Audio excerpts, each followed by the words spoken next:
So there's a couple of things that I wanted to talk about real quickly, and I kind of want people to understand,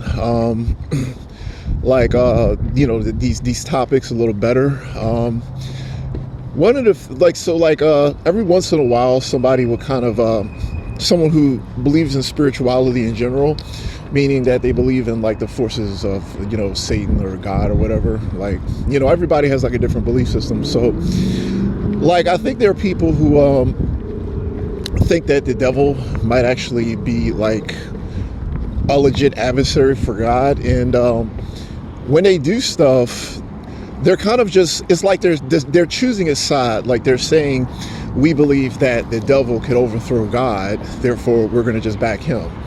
So kind of like that kind of thing. So honestly, I have no idea what the motivations of the gang stalkers are. Like I have no idea what they believe. I mean, I have no idea. I don't even know who they are. I don't even know these people. So it's really hard to speculate.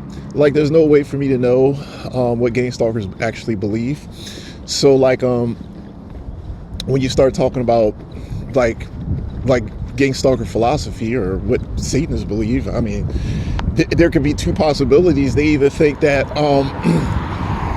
Satan or evil is stronger than good, so it makes sense for them to back it because it's stronger, or they know that God is omnipotent and Satan is no match for them, but they still refuse to bend knee. Like they don't care. It's just like they just don't believe in anything that God represents, and they're just kind of just rebelling. They don't really care like about the consequences. They're rebelling. So like so here's the thing. I'm not here to judge anybody. I mean, if they can make whatever choice they want because they're free to do that. What I wanted to kind of say is that there's only one God, and nothing in the universe can step to him. So like if you chose to rebel, that's your choice. But I don't want people to have in their head that it's like some sort of fair battle. It's not a fair battle. It's not a fair battle. There's only one God. He didn't create an equal. He didn't even create anything that was close to his equal. So like if he had children, so Jesus Christ would be next as far as power wise. Like there would be God and Jesus would be the Son, like his official number two, or his official child, or something along those lines. Like he is like the closest thing you get to God.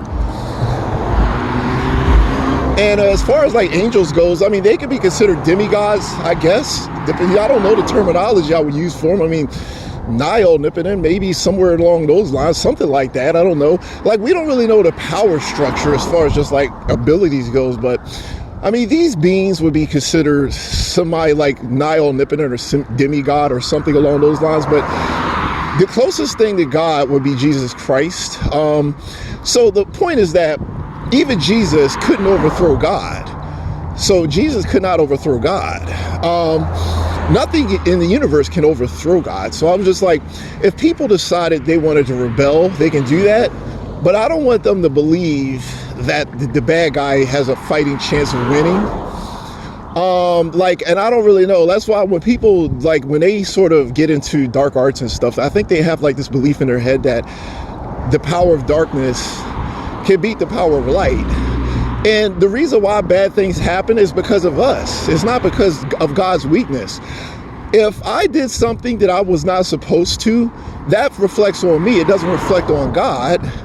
So the point is that bad things will happen, and if people are not really looking at it fairly because they're just like, okay, well, I'm not a Satanist, therefore why am I vulnerable? Why this happening? I mean, default is in us. It's not a reflection of God. That's why I talk about this, because even the church has this crazy idea about like, I don't know. I don't even know what the church believes anymore. I'm just saying, like, the fault has always been with us.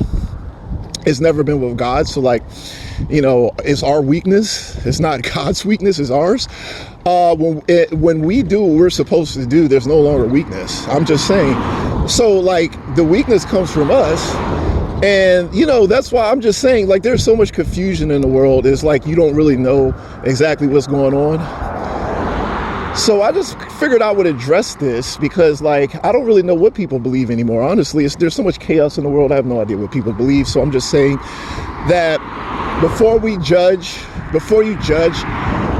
the people, if this person is saying they're a Christian or whatever, look, I mean, they probably are. I mean, they could very well be one, but I think that the faults that we see in these people are their faults. They're not God's faults, and they're not God's weaknesses. Like, God doesn't have weaknesses. He's God. He doesn't have any weaknesses.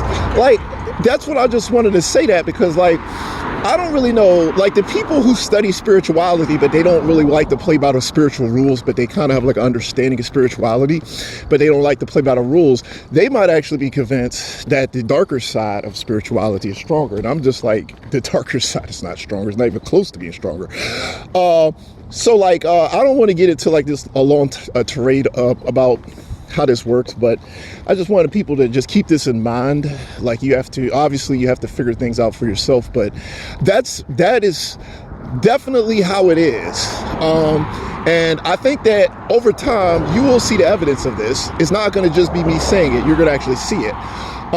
And then, well, I mean, you can see certain things and you can interpret it how you want to interpret it.